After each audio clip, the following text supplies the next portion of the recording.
नमस्कार. माझ्या यूट्यूब चॅनलमध्ये आपल्या सर्वांचे मनापासून स्वागत आहे. राज्य कर्मचाऱ्यांसाठी आनंदाची बातमी. निवृत्ती वेतनाचे पैसे थेट प्राण खात्यात.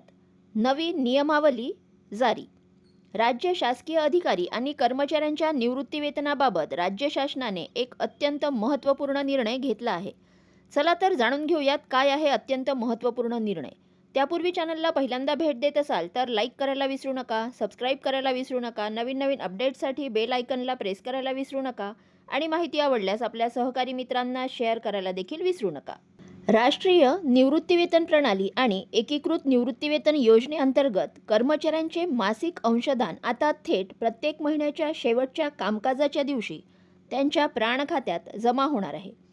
त्यासाठी वित्त विभागाने 11 जून 2026 रोजी सुधारित परिपत्रक जारी केले आहे. शासकीय स्तरावर वेळेचे बंधन. नवीन आदेशानुसार विविध टप्पे निश्चित करण्यात आले आहेत.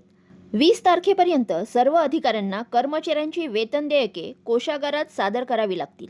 22 तारखेपर्यंत कोषागार कार्यालयांनी देयकांना मंजुरी देऊन ई-कुबेर प्रणालीद्वारे पुढील महिन्याच्या 1 तारखेचा शेरा मारून वाउचर क्रमांक तयार करणे बंधनकारक आहे. 24 तारखेपर्यंत अंशदानाचे निरंक रकमेचे ई-देयक तयार केले जाईल.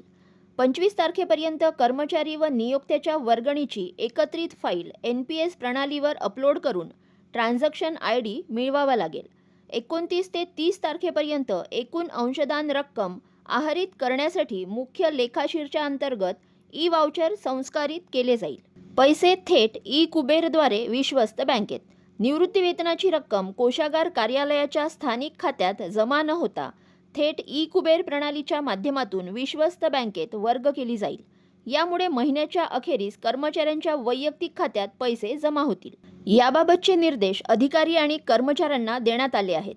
सर्व जिल्हा कोषागार अधिकारी, आहरण व संवितरण अधिकारी आणि लेखा अधिकाऱ्यांनी या कालमर्यादेचे काटेकोर पालन करावे असे स्पष्ट निर्देश देण्यात आले आहेत. शासनाच्या या निर्णयामुळे राज्यातील लाखो कर्मचाऱ्यांचा निवृत्तीवेतन निधी वेळेत जमा होण्याचा मार्ग मोकळा झाला आहे.